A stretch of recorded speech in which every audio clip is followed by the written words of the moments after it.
نحمده ونصلي على رسوله الكريم اما بعد فاعوذ بالله من الشيطان الرجيم بسم الله الرحمن الرحيم رب اشرح لي صدري ويسر لي امري واحلل عقدة من لساني يفقهوا قولي. قال فرمایا فإنا قد فتنا قومك من بعدك، تو یقیناً ہم نے آزما لیا تیری قوم کو تیرے بعد. تو آ گیا، تیری قوم پیچھے آزمائش میں پڑ گئی، ان پر ایک امتحان آ گیا. کیا امتحان تھا؟ ان میں ایک اور لیڈر پیدا ہو گیا. فرعون کے بعد ایک اور لیڈر آ گیا گمراہ کرنے والا، اور وہ کون تھا؟ سامری. وَأَضَلَّهُمُ السامری، اور بھٹکا دیا ان کو سامری نے. سامری ایک شخص تھا بنی اسرائیل میں سے، جس نے اپنی قوم کے لیے سونے کا ایک بچڑا بنا کے، جس میں سے ایک آواز نکلتی تھی، وہ پیش کیا اور کہا یہ تمہارا الہ ہے. اور موسیٰ کا الہ وہ تو بھول گیا. فرجع موسیٰ الی قومہ غضبان اسفا، تو موسیٰ سخت غصے اور رنج کی حالت میں اپنی قوم کی طرف پلٹے. جب انہیں پتا چلا کہ میرے پیچھے یہ ہو چکا ہے کہ لوگ شرک میں مبتلا ہو گئے ہیں، تو وہ غصے میں واپس آئے. قالا، کہا، یا قوم، اے میری قوم، الم یعدکم ربکم وعدا حسنا، کیا تمہارے رب نے تم سے اچھے وعدے نہ کیے تھے؟ افطال علیکم العہد، کیا لمبا ہو گیا تھا تم پر زمانہ، یعنی کو بہت دن گزر گئے تھے تمہیں چھوڑے ہوئے مجھ کو، چند دن کے لیے ہی تو گیا تھا میں. ام اردتم ان یحل علیکم غضب من ربکم، یا تم نے چاہا کہ تم پہ تمہارے رب کا غضب ٹوٹے، تم نے رب کے غضب کو دعوت دینا چاہی شرک کر کے. فاخلفتم موعدی، کہ تم نے مجھ سے وعدہ خلافی کی. کون سا وعدہ؟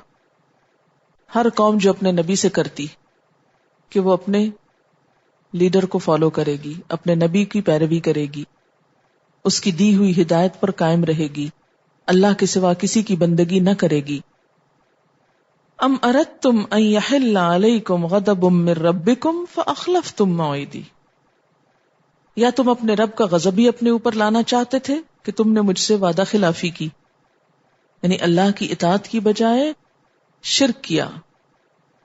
قالو، انہوں نے کہا، ما اخلفنا موعدک، ہم نے آپ سے کچھ وعدہ خلافی نہیں کی. بملکنا، اپنے اختیار سے، اپنی مرضی سے نہیں کیا ہم نے، ہماری غلطی نہیں، یہ اضطراری غلطی تھی. اضطراری کیا ہوتا ہے؟ ہمیں مجبور کر دیا گیا تھا. وَلَكِنَّا حُمِّلْنَا أَوْزَارًا مِّن زِینَةِ الْقَوْمِ، بات یہ ہے کہ ہم اٹھوائے گئے تھے بوجھ قوم کے زیورات سے. کہا یہ جاتا، روایات میں آتا ہے کہ جب بنی اسرائیل کی عورتیں مصر سے نکل رہی تھیں تو انہوں نے اپنے زیور ساتھ اٹھا لیے تھے، جو بہت بہت جمع کیے ہوئے تھے.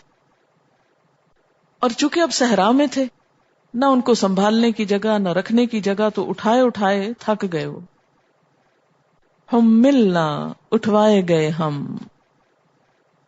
اوزارن، بوجھ، من زینت القوم، قوم کے زیورات کے.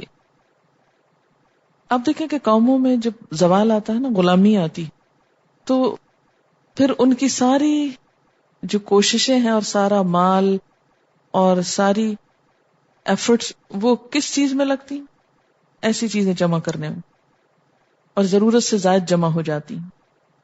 کیونکہ اگر انسان اپنی آخرت کا فکر کرتا رہے تو یہ چیزیں اپنی حد پر رہتی ہیں، کم ہوتی جاتی ہیں. اور پھر خاص طور پر آپ دیکھیں کہ جب انسان اپنا گھر چھوڑ کر جا رہا ہو تو اور کچھ نہ اٹھا سکے تو ایٹ لیسٹ کیا اٹھا لیتا ہے ساتھ؟ جیولری. یہ بھی اپنی جیولری اٹھا کے لے گئے. اب وہ لے تو گئے لیکن ایک بوجھ بن گئی. جو ہی موسیٰ علیہ السلام کوہ طور پہ گئے، پیچھے سے سامری ان کو کہنے لگا، کہتے ہیں کہ بہت زبردست قسم کا بت ساز تھا. بت ساز کا کیا مطلب؟ بت بنانے والا. اس نے سب کو جھانسا دیا اور کہا سب اپنے زیور یہاں اکٹھے کرو اور ہم ایک الہ بناتے ہیں، خدا بناتے ہیں۔ فقذفناہا، تو ہم نے اس کو ڈال دیا۔ ہر زمانے کے سامری اسی طرح لوگوں کو بے وقوف بناتے ہیں، اس نے اپنی قوم کو بے وقوف بنایا اور اس چیز کو بہت بڑا حق اور سچائی بتائی۔ فقذفناہا فکذالک القی السامری، اسی طرح سامری نے یہ سب کچھ ایک گڑھے میں ڈالا۔ فاخرج لهم عجلا، تو وہاں سے ایک بچڑا نکالا، جسدا مجسم، لہو خوار، جس میں آواز بھی آتی تھی، یعنی گائے کی آواز، خوار کہتے ہیں گائے کی آواز، استعارتاً اونٹ بکری وغیرہ کی آواز کے لیے بھی استعمال ہوتا ہے۔ اچھا، ایک اور رائے یہ ہے، کہا جاتا ہے کہ یہ زیورات انہوں نے فرعونیوں سے عاریتاً لیے تھے، عاریتاً کا مطلب ادھار لیے تھے، جس سے اب یہ ڈسپوز آف کرنا چاہتے تھے کہ یہ ہمارے نہیں ہیں تو ہم ان کو اپنے اوپر کیوں بوجھ بنا کے رکھیں۔ بہرحال حقیقت تو اللہ ہی جانتا ہے، لیکن جس وجہ سے بھی وہ ساتھ لائے تھے وہ لا کر انہوں نے اکٹھے کیے اور اس سے سونے کا ایک بچڑا بنا نکالا۔ اب دیکھیں کہ سامری ایک طرف تو ماہر بت ساز تھا، دوسری طرف الفاظ کی مہارت بھی بہت جانتا تھا کہ لوگ اس کی باتوں میں جھانسے میں آ گئے۔ آپ نے دیکھا ہوگا کہ ہمارے ہاں بھی روز اخباروں میں خبریں آتی ہیں نا کہ آنکھوں میں دھول جھونک کے زیورات لے اڑے۔ بعض اوقات گھروں میں ایسے فقیر آتے ہیں، بعض خواتین کو آ کے کہتے ہیں کہ آپ اپنا گولڈ لائیں، ہم کلام پڑھیں گے، وہ دگنا ہو جائے گا، اور پھر وہ بھی لے اڑتے ہیں۔ تو اسی طرح سامری نے بھی ان کو ایسی ایسی باتیں سنائیں کہ جس کی وجہ سے یہ سب تیار ہو گئے اور اپنے اپنے زیور، حالانکہ زیور کو اتنی آسانی سے نہیں لا کے ڈالتا، لیکن وہ ڈال دیے لا کے۔ اور جو ہی اس نے بچڑا بنا کے نکالا تو سب خوش ہو گئے کہ واقعی ہمارے زیور کام آ گئے۔ یہ انسان کی بہت بڑی کمزوری ہے کہ وہ ہمیشہ ظاہریت پرست رہا ہے، کہ جو چیز نظر آئے اور جو چیز انوکھی ہو اور جو بولے اس کو خدا مان لیا جائے۔ فقالو، تو انہوں نے کہا، یعنی سب خوش ہو گئے، کہنے لگے ھذا الہکم، یہ تمہارا الہ ہے، یہ تمہارا خدا ہے، وَإِلَٰهُ مُوسَىٰ فَنَسِيَ، اور موسیٰ علیہ السلام کا الہ تو وہ بھول گیا۔ افلا یرون، کیا وہ دیکھتے نہیں، اللہ یرجع الیہم قولا، کہ وہ نہیں لوٹاتا ان کی طرف کوئی بات، یعنی وہ دیکھ نہیں رہے تھے کہ وہ ان کی کسی بات کا جواب نہیں دیتا، ان کی طرف بات نہیں لوٹاتا کا مطلب کیا ہے، ان کو جواب ہی نہیں دیتا کوئی۔ ولا یملک لہم ضرا ولا نفعا، اور نہ وہ اختیار رکھتا ہے ان کے لیے کسی نقصان اور نہ نفع کی، نفع اور نقصان کا اختیار نہ رکھے وہ خدا کیسے ہو سکتا ہے۔ وَلَقَدْ قَالَ لَهُمْ هَارُونُ مِنْ قَبْلُ، اور کہا تھا ان سے ہارون علیہ السلام نے اس سے پہلے، یا قوم انما فتنتم بہ، اے قوم تم اس کے ذریعے آزمائش میں ڈالے گئے ہو۔ کس کے ذریعے؟ بچڑے کے ذریعے۔ یاد رہے کہ ہارون علیہ السلام قوم کے ساتھ تھے اور موسیٰ علیہ السلام اکیلے چلے گئے تھے، کیونکہ بنیادی طور پر تو موسیٰ علیہ السلام ہی کو نبی بنایا گیا تھا۔ ہارون علیہ السلام کی حیثیت تو ایک ہیلپر نبی کی تھی، پیچھے سے انہوں نے سمجھانے کی کوشش کی قوم کو۔ قال لهم ہارون من قبل یا قوم انما فتنتم بہ، اے قوم یہ آزمائش ہے، یہ فتنہ ہے، یہ کس چیز کے پیچھے تم جا رہے ہو؟ وَإِنَّ رَبَّكُمُ الرَّحْمَٰنُ، اور بے شک رب تمہارا وہ تو رحمان ہے، یہ بچڑا تھوڑی ہے۔ فَاتَّبِعُونِی، میری پیروی کرو، میری بات مانو۔ وَأَطِیعُوا أَمْرِی، اور میرے حکم کی اطاعت کرو۔ قالوا، انہوں نے کہا، لن نبرح علیہ عاکفین حتی یرجع الینا موسیٰ، ہم تو اسی کی پرستش میں لگے رہیں گے جب تک کہ موسیٰ علیہ السلام واپس نہ آ جائیں. عاکفین، عین کاف فے، عکفا، وقوف، تعظیم کے طور پر کسی چیز کی طرف متوجہ رہنا اور اس کو لازم پکڑنا. عاکفہ کا صلہ اگر الا آ جائے، علیہ عاکفین، الا پہلے آیا ہے لیکن یہ عکفہ کے ساتھ ہی ہے، تو اس کا معنی ہوتا ہے کسی چیز کی طرف اس طرح لگ کر بیٹھ جانا کہ پھر اس کی طرف سے منہ ہی نہ موڑے. جیسے ہم نماز میں کیا کرتے، قبلے کی طرف اس طرح رخ کر لیتے ہیں کہ کچھ بھی ہو جائے ہم اپنے آپ کو ادھر ادھر نہیں کرتے. تو یہ کیا ہے؟ اس طرح کی عبادت کو جو جم کر کی جائے، جس میں منہ نہ موڑا جائے، یہ کہلاتی ہے عاکفین علیہ. یعنی موسیٰ علیہ السلام کو آنے دو، جب تک وہ نہیں آئیں گے ہم نہیں چھوڑیں گے اس بچڑے کو، ہم تو اسی کی عبادت کریں گے. قال یا ہارون ما منعک اذ رأیتہم ضلوا، کہنے لگے اے ہارون تم نے ان کو کیوں نہ روکا؟ کس چیز نے روکا تھا تجھ کو کہ جب یہ بھٹک گئے؟ اللہ تتبعانی، کہ تم میرے طریقے پہ نہ چلو. افعصیت امری، کیا تم نے میرے حکم کی خلاف ورزی کی؟ یہ کون سا حکم ہے؟ جو وہ طور پہ جاتے ہوئے پیچھے ہارون علیہ السلام کو دے کر گئے تھے، بنی اسرائیل کی سرداری سونپتے ہوئے. اس کا ذکر آپ سورۃ اعراف میں پڑھ چکے ہیں. وقال موسیٰ لأخیہ ہارون اخلفنی فی قومی وَأَصْلِحْ وَلَا تَتَّبِعْ سَبِيلَ الْمُفْسِدِينَ. موسیٰ علیہ السلام نے کہا اپنے بھائی ہارون کو کہ تم میری قوم میں میری جانشینی کرو اور مفسدین کے راستے کی پیروی نہ کرنا. تو اسی عہد کو یاد دلا رہے ہیں کہ میں نے جاتے ہوئے کیا کہا تھا تم سے، تم نے پیچھے سے اس قوم کو سمجھایا کیوں نہیں؟ کیا تم نے میری بھی بات نہیں مانی؟ اب دیکھیے کہ موسیٰ علیہ السلام نے دو کام کیے تھے.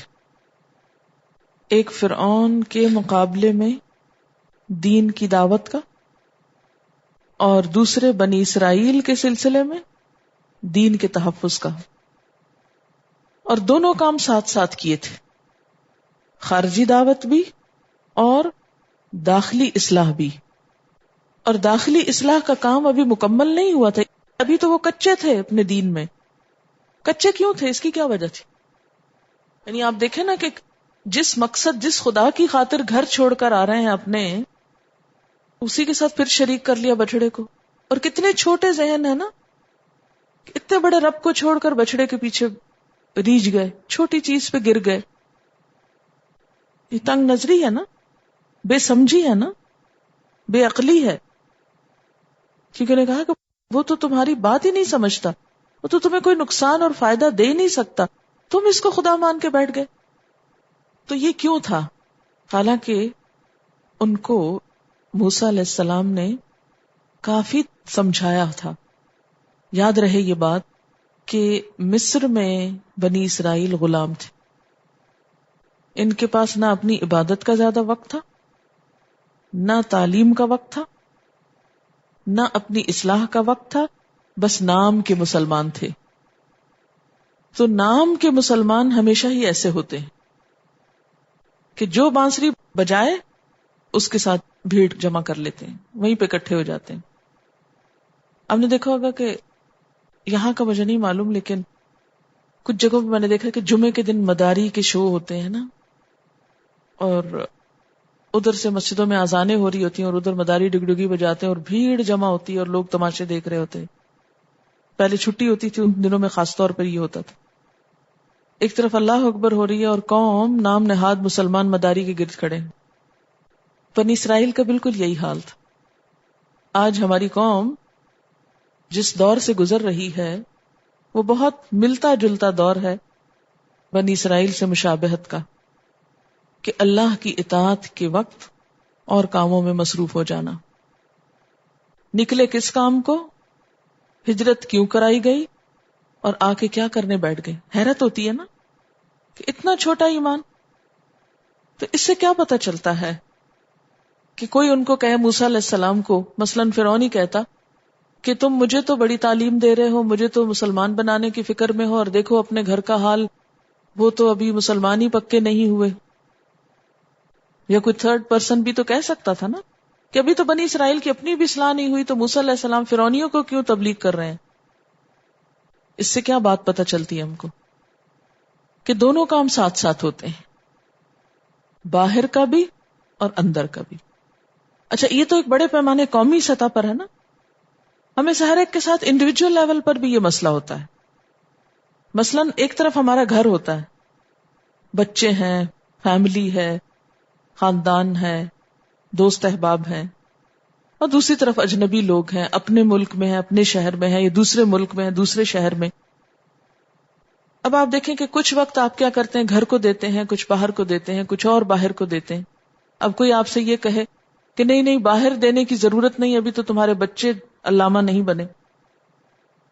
تو بچوں نے تو علامہ اپنے وقت پہ ہی بننا ہے، ان کو آپ ایک دن میں نہیں بنا سکتے، سب کچھ نہیں سکھا سکتے، اور نہ ہی ان کے اوپر ایسی زبردستی کریں.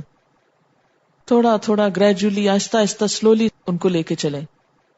اور اس کے ساتھ ساتھ رشتہ داروں کو، شہر والوں کو، گلی محلے والوں کو، اور پھر اس سے آگے بڑھ کر جہاں جہاں تک آپ کی پہنچ ہو، اپروچ ہو، جہاں تک آپ پہنچ سکے، آپ یہ کام کرتے چلے جائیں. موسیٰ علیہ السلام کی شخصیت میں ہمیں ایک داعی کی دوہری ذمہ داری نظر آتی کہ اپنی قوم کو بھی اور غیر قوم کو بھی. اور اپنی قوم کا ابھی حال کیا ہے، پکی نہیں ہوئی دین میں، کے ساتھ دوسروں کو بھی بتایا جا رہا ہے. اور آپ کے پاس کسی کی بھی ہدایت کی کوئی گارنٹی تو نہیں نا. آپ جتنا مرضی گھر پکا کر لیں، جتنے مرضی اس میں تالے لگا لیں، اب باہر نکلیں گے کچھ پتہ نہیں واپس آئیں تو کیا ہو. اب مثال کے طور پر آپ دیکھیے کہ جیسے ہم صبح کے وقت یہاں بیٹھ کے پڑھتے ہیں، شام کے وقت عام لوگ جو پڑھنے نہیں آتے ان تک کوئی درس و تدریس ہوتا ہے.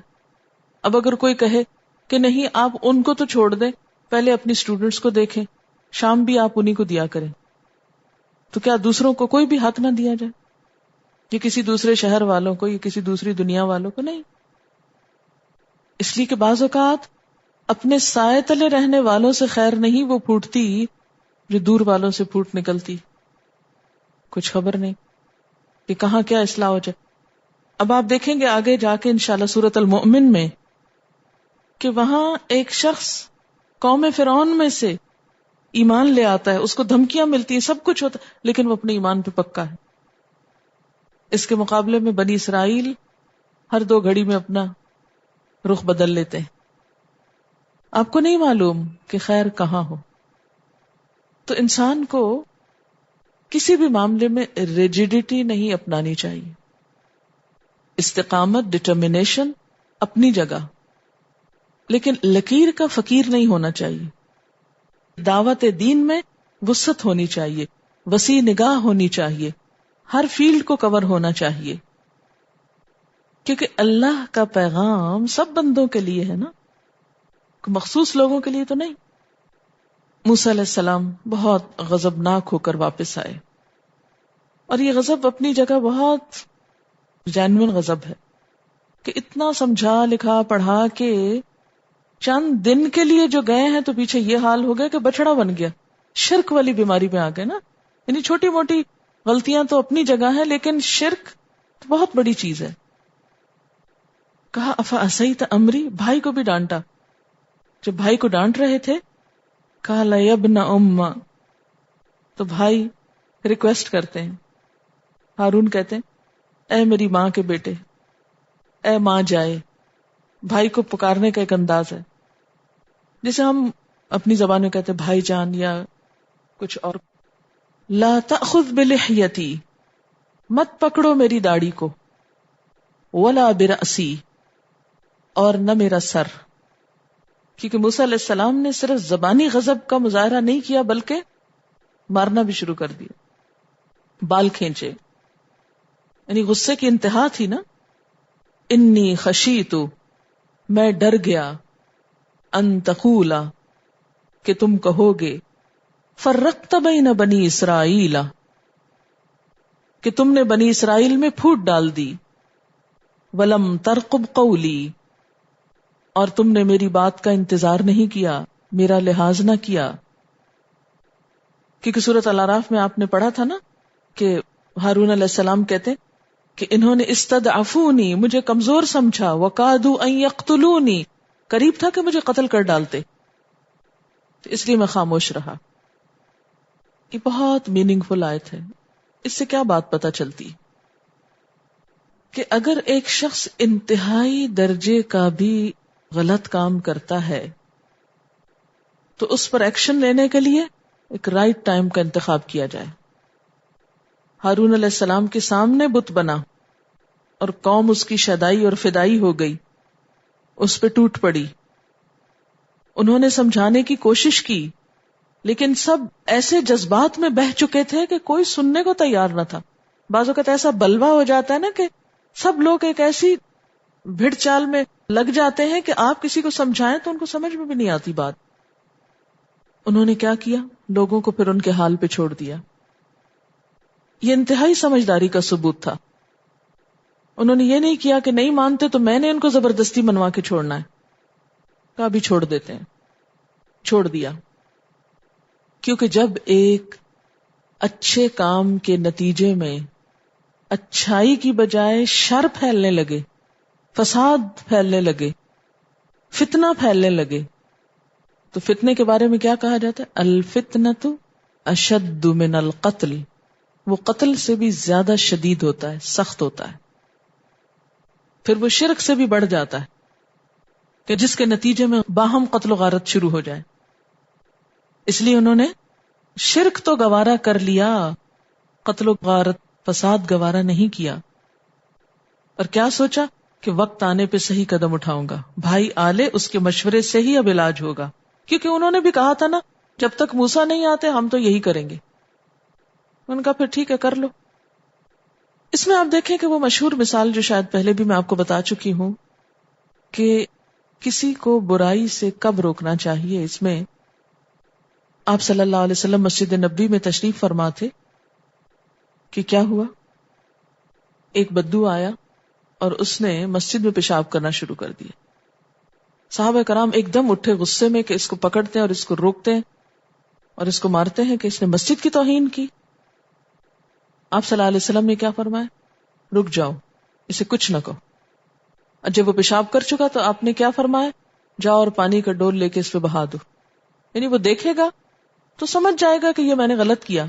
یہ بھی تو سمجھانے کا ایک طریقہ ہے نا. اب آپ دیکھیے کہ آپ نے کیوں روکا صحابہ کرام کو؟ اس لیے کہ اگر اس حال میں وہ اس کے پیچھے بھاگتے تو کیا نتیجہ نکلتا؟ ساری مسجد گندی ہوتی اور وہ الگ ڈر جاتا اور اسلام میں اس کا آنا بھی محال ہو جاتا. تو آپ نے روک دیا. یعنی مسجد کی توہین، مسجد کو ناپاک کرنا، مسجد کو گندا کرنا کتنا بڑا جرم ہے، آپ سب کو معلوم ہے نا. یعنی مسجد کا ایک ادب ہے، احترام ہے، عزت ہے. لیکن ایک شخص نادان ہے، اس کو پتہ ہی نہیں، لا علم ہے، اور وہ اپنی لا علمی میں یہ کر رہا ہے اور آپ اس کو سمجھائے بغیر اس کے سر پہ سوار ہو جاتے ہیں. عام طور پر ہماری تبلیغ ایسی ہی ہوتی ہے کہ پہلے کسی کو بتاتے نہیں ہیں کہ بات کیا ہے اور پھر دین کا پیغام پہنچائے بغیر اس پہ سختی شروع کر دیتے. یعنی سختی اپنی جگہ، اور وہ کب کہ جب ایک بات معلوم ہو، پتا ہو، بتائی جا چکی ہو، اور جو سیدھے طریقے سے نہ سمجھے اس کو سختی سے سمجھا دیا جائے. لیکن جس کو پتہ ہی نہیں ہے، جو جانتا ہی نہیں، تو پہلے ہی درجے پر اس کے ساتھ ایسا رویہ کیوں؟ اب کیا ہوتا ہے؟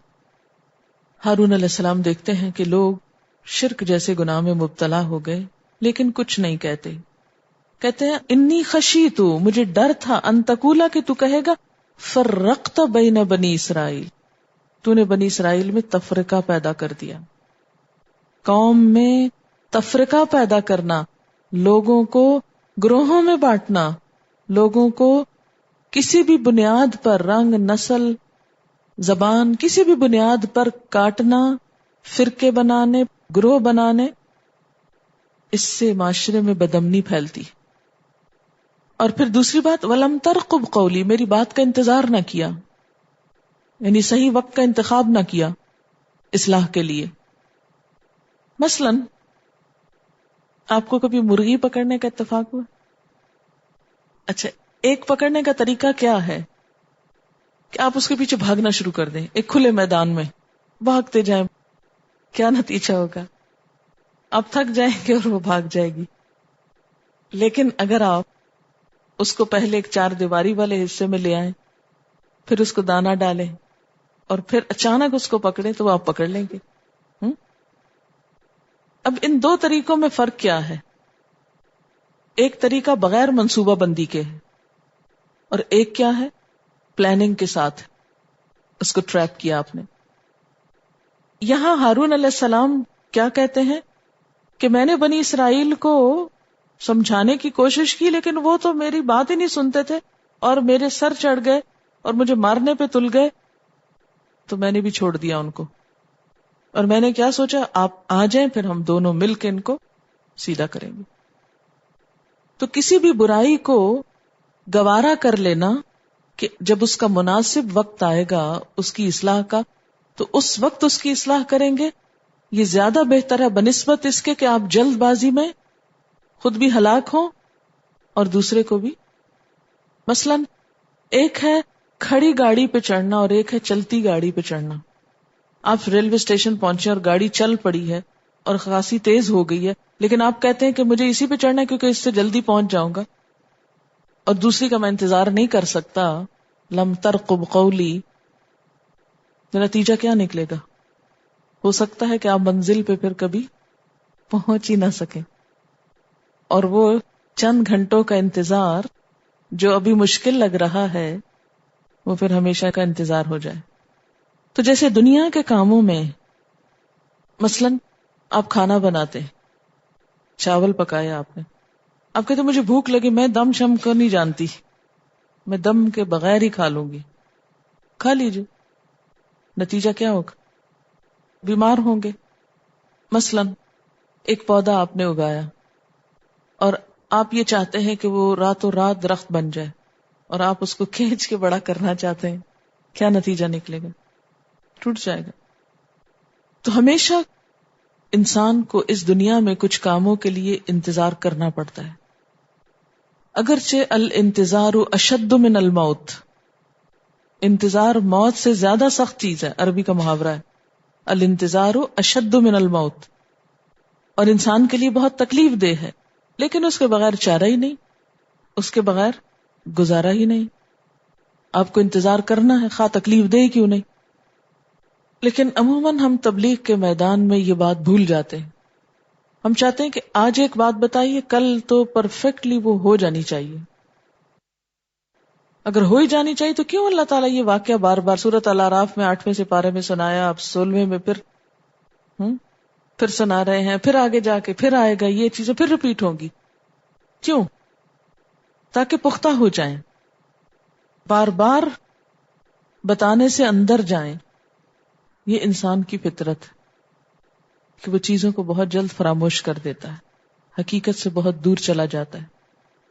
کسی چیز کو یاد رکھنے کا طریقہ کیا ہے؟ تکرار، ریپیٹیشن.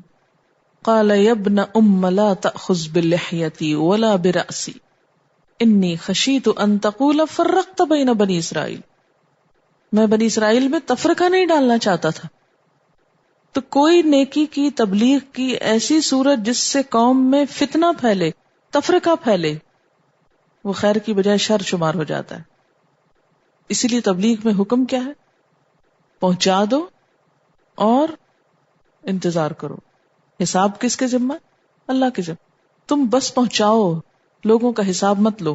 حساب لینے والا وکفا باللہ حسیبا، وہی کافی. وآخر دعوانا ان الحمد للہ رب العالمین. سبحانک اللہم وبحمدک نشہد ان لا الہ الا انت نستغفرک ونتوب الیک. السلام علیکم ورحمۃ اللہ وبرکاتہ.